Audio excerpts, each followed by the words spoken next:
Hello students, मैं हूं Shubham Goswami and welcome back to another important video. Student, मैं आपके लिए लेकर आया हूं 12th इंग्लिश ग्रामर का एक और मोस्ट इंपॉर्टेंट वीडियो। और ये बहुत ही स्पेशल वीडियो है उन सभी स्टूडेंट्स के लिए जो 12th में है और बोर्ड एग्जाम की तैयारी कर रहे हैं। देखिए, इस वीडियो में हम 12th इंग्लिश ग्रामर के 5 टॉपिक को एक ही वीडियो में पढ़ेंगे। देखिए, इस प्रकार के वीडियोज मैं आपको ऑलरेडी प्रोवाइड करवा चुका हूं, लेकिन ये वीडियो कुछ अलग है, स्पेशल, क्योंकि इस वीडियो में हम direct and indirect idioms and phrases, syntax, antonym, synonyms को पढ़ेंगे। यानी कि जो सिंथेसिस और ट्रांसफॉर्मेशन है उसको हम नहीं पढ़ेंगे, और सभी टॉपिक को इस वीडियो में हम डिस्कस करने वाले हैं। बहुत ही इंटरेस्टिंग वीडियो है, क्योंकि बहुत सारे स्टूडेंट कमेंट कर रहे थे सर आइडियम्स एंड फ्रेजेज क्या है, ये कैसे हम सॉल्व करते हैं। ठीक है, तो सब कुछ इस वीडियो में मैं डिस्कस करूंगा। तो सबसे पहले कर दीजिएगा इस वीडियो को लाइक। ठीक है, तो देखिए, मोस्ट इंपोर्टेंट क्वेश्चन मैं आपके लिए लेकर आया हूं। सबसे पहले हम देखेंगे डायरेक्ट एंड इनडायरेक्ट स्पीच। इसके 3 क्वेश्चन हम पहले देखेंगे। तो देखिए, ये मैं आपको रेगुलर प्रैक्टिस करवाता रहता हूं, जिसमें फर्स्ट क्वेश्चन है कि Galileo said the earth moves round the sun. ठीक है, यानी कि गैलीलियो ने कहा कि पृथ्वी सूर्य के चारों तरफ चक्कर लगाती है। तो देखिए, यहां पर जो आपका रिपोर्टेड क्लॉज है the earth moves round the sun, ये जो है एकदम ऐतिहासिक तथ्य है, सदा सत्य रहने वाली बात है। तो इसके टेंस में हम कोई परिवर्तन नहीं करेंगे, क्योंकि यहां पर ये आपका प्रेजेंट इंडेफिनिट टेंस था, इसको हम पास्ट इंडेफिनिट में बदलते, लेकिन ऐसा नहीं है, क्योंकि जो सदा सत्य रहने वाली बातें हैं उनके टेंस में हम कोई परिवर्तन नहीं करते। तो आपको डायरेक्टली लिख देना है गैलीलियो सैड, बीच में लगा दीजिए डैट। ठीक है, द अर्थ, बाकी आपको ऐसे ही उतार देना है। ठीक है, the earth moves round the sun. ठीक है, राउंड द सन, यानी गैलीलियो ने कहा कि पृथ्वी सूर्य के चारों तरफ चक्कर लगाती है। जो ऊपर है वही लगभग मैंने नीचे लिख दिया है, सिर्फ reporting clause and reported clause को हमने कंजक्शन दैट से जोड़ दिया है। ठीक है, तो याद रखिएगा, सदा सत्य रहने वाली बातों के टेंस में हम कोई भी परिवर्तन नहीं करते हैं। ठीक है, नेक्स्ट क्वेश्चन देखिए, ये आपका इंपरेटिव सेंटेंस है। The beggar said to the lady please do not turn me out. यानी कि बेगर का मतलब होता है भिखारी। तो भिखारी ने महिला से कहा कृपया मुझे बाहर मत निकालो। ठीक है, तो देखिए यहां पर क्या होगा, द बेगर, द बेगर। अब बताइए, जो भिखारी है वो महिला से क्या कर रहा है, प्लीज लगा है यहां पर, कृपया, यानी कि रिक्वेस्ट कर रहा है। तो सैड टू के स्थान पर हम लिख देंगे रिक्वेस्टेड। आपको जिस प्रकार से आपका रिपोर्टेड क्लास है उसके भाव के अनुसार यहां सैड टू के स्थान पर यूज करना है। जैसे ऑर्डर दिया होता तो ऑर्डर लिखते, एडवाइस दिया होता एडवाइस लिखते, रिक्वेस्ट किया गया तो रिक्वेस्टेड लिखिए। ठीक है, द लेडी, द लेडी। ठीक है, अब आपको क्या करना है, चूंकि ये आपका क्या है, इंपरेटिव सेंटेंस है, तो इसमें हम टू से जोड़ते हैं, लेकिन यहां पर डू नॉट है, यानी कि निगेटिव है, तो हम लिखेंगे नॉट टू। पहले नॉट लिखेंगे फिर टू लिखेंगे। ठीक है, दैट का यूज नहीं करते, यहां पर हम reporting clause and reported clause को टू से जोड़ते हैं। तो not to turn out, turn, अम्मी क्या है, फर्स्ट पर्सन का प्रोनाउन बदलेगा बेगर से। बेगर के लिए हम अपने की अंग्रेजी लिखेंगे हिम। ठीक है, टर्न हिम आउट,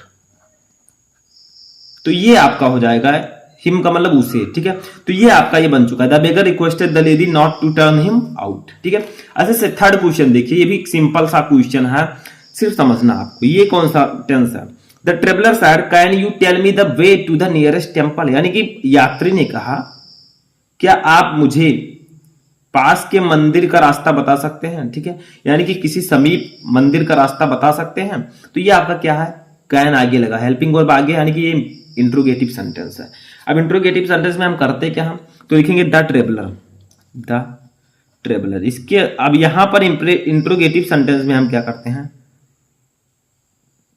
ट्रेवलर। ठीक है, सैड के स्थान पर हम आस्क्ड लिखेंगे, क्योंकि इंट्रोगेटिव सेंटेंस में हम आस्क्ड या इंक्वायर्ड ऑफ का यूज करते हैं। अब यहां पर हम इफ का यूज करते हैं, चूंकि आपका हेल्पिंग वर्ब आगे है, तो यहां पर हम इफ या वेदर का यूज करेंगे। ठीक है, दोनों को जोड़ने के लिए। तो इफ, अब इधर हम पॉजिटिव सेंटेंस बना देंगे। तो यू है सेकंड पर्सन का प्रोनाउन, बदलेगा ऑब्जेक्ट से, बट यहां पर क्या है, आपका ऑब्जेक्ट नहीं है। ठीक है, तो क्या है, यात्री ने कहा, किससे कहा, मुझसे कहा। ठीक है, तो यात्री ने मुझसे कहा क्या तुम किसी समीप मंदिर का रास्ता बता सकते हो।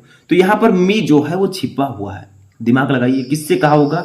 तो यात्री ने मुझसे कहा, ठीक है, तो मी है तो यू बदलेगा, ऑब्जेक्ट यहाँ पर मी मानेंगे, मी के लिए हम आई का यूज करेंगे। देखिए कोई जरूरी नहीं है कि यहाँ पर हो तभी आप लगाएं, आप लोग सब्जेक्ट के अनुसार, भाव के अनुसार समझ सकते हैं कि यहाँ पर होना क्या चाहिए, ठीक है। तो यहाँ पर हम आई का यूज करेंगे, ठीक है। कैन बदल जाएगा कुड में, क्योंकि कैन को हम कुड में बदलते हैं, जो कैन है आगे इसको कुड में बदल देंगे, आई कुड, ठीक है। टेल ऐसे लिख देंगे। अब मी है फर्स्ट पर्सन का प्रोनाउन बदलेगा सब्जेक्ट से, सब्जेक्ट है ट्रेवलर, तो इसके लिए हम हिम का यूज करेंगे, ठीक है। Him the way to the nearest temple, ठीक है। यानी कि यात्री ने पूछा कि मैं कोई नियरेस्ट यानी कि समीप के मंदिर का रास्ता जानता हूं, तो ये आपका इस प्रकार से बन जाएगा, ठीक है। समझ में आया ये डायरेक्ट एंड इनडायरेक्ट। अब हम देखेंगे सेकंड टॉपिक, अब हम देखेंगे डायरेक्टली सिंटैक्स कोड। सिंटैक्स क्या होता है? करेक्शन ऑफ सेंटेंसेज, यानी कि सेंटेंस में कोई गलती है उसको सही करके आप लोग लिखिए, ठीक है, यही सिंटैक्स होता है। तो देखिए sun gives us life and light, यानी कि सूर्य हमें जीवन और प्रकाश देता है। बट आपको एक चीज पता होना चाहिए इसमें गलती क्या है। सन के आगे हम हमेशा द का यूज करते हैं, तो द सन लिख दीजिए, बाकी आपको ऐसे लिख देना है, gives us life and light, ठीक है। तो the sun gives us life and light, यानी कि सूर्य हमें जीवन और प्रकाश देता है। सेकंड देखिए, सेकंड है ही वॉज एंग्री अपॉन मी, इसमें क्या गलती है? तो इसमें सिर्फ इतना सा गलती है, ही वॉज एंग्री, और एंग्री के साथ हम हमेशा विथ का यूज करते हैं, ठीक है, विथ मी, यानी कि वह मुझसे नाराज था, ठीक है। He was angry with me, वह मुझसे नाराज था, तो एंग्री के साथ हम विथ का यूज करेंगे, अपान का नहीं, ठीक है। थर्ड देखिए, थर्ड है he gave alms to the beggar, यानी कि उसने भिखारी को भीख दी, ठीक है। तो यहां पर हम क्या करेंगे? ही गेव लिखेंगे, आल्म के आगे हम एन लगाएंगे, तो he gave an alm to the beggar, ठीक है। तो उसने भिखारी को भीख दी या उसने भिखारी को भिक्षा दी, तो एन के आगे हम एन का यूज करते हैं, ठीक है। तो ये आपका तीनों सिंटैक्स बन चुका है। तो थोड़ी थोड़ी गलतियां होंगी, उनको आपको सही करके लिखना होगा। अब आता है थर्ड टॉपिक, जो कि बहुत ही इंपॉर्टेंट है और बहुत सारे स्टूडेंट इसे समझ नहीं पाते, इसको कैसे सॉल्व करें, तो ये मैं बताने वाला हूं। देखिए ऐसे आपको आइडियम्स एंड फ्रेजेस दिए रहेंगे, जैसे है फेयर एंड स्क्वायर, आपको क्या करना होगा? इसका मीनिंग लिखकर इसका यूज करना होगा सेंटेंस में, ठीक है। इसका सेंटेंस में यूज यानी कि वाक्य प्रयोग, इसे हम इंग्लिश में कहते हैं मुहावरे और लोकोक्तियां, आइडियम्स एंड फ्रेजेस। जो हिंदी में आप लोग व्याकरण में पढ़ते हैं वही सेम यहाँ पर भी है।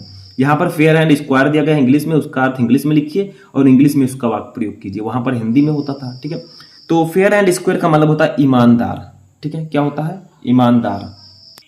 तो देखिए इसका अर्थ होता है ईमानदार, फेयर एंड स्क्वायर का मतलब होता है ईमानदार, ठीक है। आपने अर्थ लिखा, इसे इंग्लिश में भी लिख सकते हैं ऑनेस्ट, ठीक है। अब देखिए यहां पर आपको सेंटेंस में इसे यूज करना है, ठीक है। इस फेयर एंड स्क्वायर को सेंटेंस में यूज करना, जैसे आप हिंदी व्याकरण में वाक्य प्रयोग करते थे वैसे इसमें भी सेम करना है, लेकिन इंग्लिश में। तो देखिए आप लोग लिखिए one must be fair and square, fair and square in one's, one के लिए हम वंस अपने की अंग्रेजी वंस लिखते हैं, ठीक है। तो वंस बिजनेस, तो क्या कहा गया है? One must be fair and square in one's business, यानी कि सभी को अपने व्यापार में ईमानदार रहना चाहिए, ठीक है। अपने व्यापार के प्रति ईमानदारी दिखानी चाहिए, यानी कि one must be fair and square in one's business, यानी कि सभी को अपने व्यापार में ईमानदार होना चाहिए। तो वंस का मतलब होगा यहाँ पर अपने, ठीक है। वन के साथ हम वंस अपने की अंग्रेजी वंस लिखते हैं। दूसरा देखिए ये हार्ड नट टू क्रैक, इसका मतलब होता है, ये हार्ड नट टू क्रैक का मतलब होता है मुश्किल काम, ठीक है। या आप लिख सकते हैं हार्ड वर्क, तो मुश्किल काम, ठीक है। अब इसका भी सेंटेंस में यूज करेंगे, आप लोग कैसे करेंगे? तो देखिए पासिंग सिविल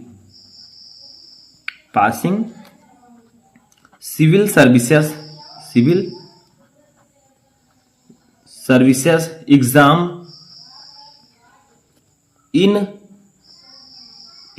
इज, ठीक है। एग्जाम इज ये हार्ड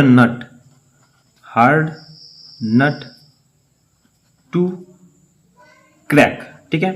इज ये हार्ड नट टू क्रैक। तो देखिए यहाँ पर ऊपर क्या था, ऊपर जो फेयर एंड स्क्वायर था ये आपके सेंटेंस में आ चुका था, तो यही हो गया सेंटेंस में यूज। ठीक है, यहाँ पर a hard nut to crack आपके सेंटेंस में आ गया है, यही है आपका यूज, सेंटेंस में यूज। तो देखिए ये हार्ड नट टू क्रैक का मतलब मुश्किल काम, तो passing civil services exam is ये हार्ड नट टू क्रैक, यानी कि सिविल सर्विसेज की परीक्षा को पास करना मुश्किल काम है। ठीक है, अब इम्पॉसिबल भी नहीं है ऐसा मत समझिएगा, लेकिन यहाँ पर हमने एक एग्जाम्पल लिया है। ठीक है, तो सिविल सर्विसेज की परीक्षा पास करना एक मुश्किल काम है। थर्ड देखते हैं, थर्ड क्वेश्चन है ये मैन ऑफ लेटर्स। ये मैन ऑफ लेटर्स का मतलब होता है विद्वान आदमी। ठीक है, क्या होता है, विद्वान आदमी, इसका हिंदी होगा। ठीक है, अर्थ। तो देखिए ए मैन ऑफ लेटर्स का मतलब विद्वान आदमी। अब इसका भी वाक्य प्रयोग करते हैं, तो देखिए माई ग्रैंडपा, माई ग्रैंडपा यानी कि दादाजी, ठीक है, इज ये man of letters, man of letter. ठीक है, यानी कि मेरे दादाजी एक विद्वान आदमी हैं। ठीक है, तो माई ग्रैंडपा इज ये मैन ऑफ लेटर्स। यहां पर भी आपका जो क्वेश्चन था वो यहाँ पर वाक्य में प्रयोग हो चुका है, सेंटेंस में यूज हो चुका है, तो यही होगा आपका आइडियम्स एंड फ्रेजेस। समझ में आया, कुछ तो समझ में आ ही चुका होगा, मैं आगे आपके लिए भी वीडियोज लाता रहूंगा। ऐसे फोर्थ देखिए एंटोनिम्स, फोर्थ टॉपिक हमारा है एंटोनिम्स। एंटोनिम्स का मतलब होता है विलोम शब्द, जैसे आपका सफेद का काला, ठीक है, ईमानदार का बेईमान, वैसे एंटोनिम्स में आपको लिखना होता है। जैसे देखिए फर्स्ट है रॉ, रॉ का मतलब होता है कच्चा। ठीक है, जैसे मैंगो अगर रॉ हो यानी कि कच्चा हो तो इसका क्या हो जाएगा, एक होगा राइप। मैं हिंदी बता दे रहा हूँ, लिखूंगा नहीं, आप लोग समझ जाए क्योंकि हिंदी आपको नहीं लिखना है। ठीक है, एक होगा टेस्टफुल। तो रॉ का मतलब होता है कच्चा, राइप और टेस्टफुल का मतलब होता है पका। ठीक है, तो ये कच्चा का विलोम शब्द क्या होगा, पका। समझ में आया। ऐसे सेकंड देखिए रेस्पेक्ट, रेस्पेक्ट का मतलब होता है आदर, तो इसका क्या हो जाएगा इंसल्ट। इंसल्ट का मतलब होता है बेइज्जती या अनादर। ठीक है, या आप एक और लिख सकते हैं ह्यूमिलिएशन। ह्यूमिलिएशन का मतलब भी होता है अनादर या बेइज्जती। तो देखिए रेस्पेक्ट का मतलब आदर और इंसल्ट और ह्यूमिलिएशन का मतलब बेइज्जती। ठीक है, तो एक दूसरे के ये एंटोनिम्स होंगे। ठीक है, फिर थर्ड देखिए रिवार्ड, रिवार्ड का मतलब होता है इनाम, तो इसका उल्टा हो जाएगा पनिशमेंट, पनिशमेंट। या आप लिख सकते हैं क्रिटिसिज्म, क्रिटिसिज्म। ठीक है, इसका मतलब होता है आलोचना। तो देखिए रिवार्ड का मतलब इनाम, पनिशमेंट और क्रिटिसिज्म का मतलब आलोचना। ऐसे फोर्थ देखिए स्वीट, स्वीट का मतलब होता है मधुर या मीठा, इसका हो जाएगा सोर या बिटर यानी कड़वा या खट्टा। ठीक है, तो इसका मतलब हो जाएगा, तो स्वीट का मतलब मीठा, सोर और बिटर का मतलब कड़वा या खट्टा। तो देखिए ये सभी एक दूसरे के एंटोनिम्स यानी कि विलोम शब्द है, उल्टा। ठीक है, ऐसे फिफ्थ देखिए, अब देखिए फिफ्थ टॉपिक हमारा है सिनोनिम। सिनोनिम्स का मतलब होता है समानार्थी शब्द। ठीक है, समानार्थी का मतलब जो समान अर्थ रखते हो। जैसे फर्स्ट देखिए डाउट, डाउट का मतलब होता है संदेह, तो इसका सिनोनिम क्या हो जाएगा, एक हो जाएगा सस्पेंस और एक हो जाएगा सस्पिशियन, सस्पिशियन। इन दोनों का मतलब भी होता है संदेह या शक। ठीक है, तो डाउट का मतलब भी संदेह, सस्पेंस और सस्पिशियन का मतलब भी संदेह, तो दोनों एक दूसरे के सिनोनिम्स होंगे। सिनोनिम्स में क्या होता है, वर्ड तो अलग अलग होंगे लेकिन इनका अर्थ समान होगा। इसको हम समानार्थी शब्द, अनेकार्थी शब्द, पर्यायवाची शब्द, इन सभी नामों से जानते हैं।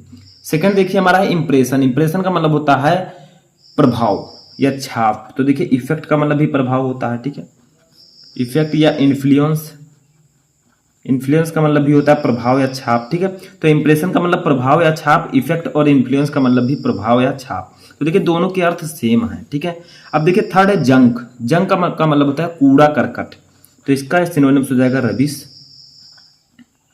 या आप लिख सकते हैं वेस्ट। इसका मतलब भी कूड़ा करकट ही होता है। ठीक है, तो देखिए अर्थ तो सेम होंगे लेकिन वर्ड अलग अलग होंगे, यही होगा सिनोनिम्स। फोर्थ है प्लेज। प्लेज का मतलब होता है प्रतिज्ञा, तो इसका हो जाएगा प्रॉमिस या वो। इन दोनों का मतलब भी होता है प्रतिज्ञा। ठीक है, तो समझ में आया, ये थे आपके 4 महत्वपूर्ण सिनोनिम्स। तो इस वीडियो में हमने 5 टॉपिक को पढ़ा, direct and indirect, syntax, idioms and phrases, antonyms and synonyms. I hope कि आपको ये सभी क्वेश्चन समझ में आ चुके होंगे। कैसा लगा आपको ये वीडियो कमेंट बॉक्स में बताया। सबसे पहले इस वीडियो को कर दीजिएगा लाइक। ठीक है, हम मिलेंगे नेक्स्ट वीडियो में नेक्स्ट टॉपिक के साथ, तब तक आप लोग अपनी तैयारी करते रहें।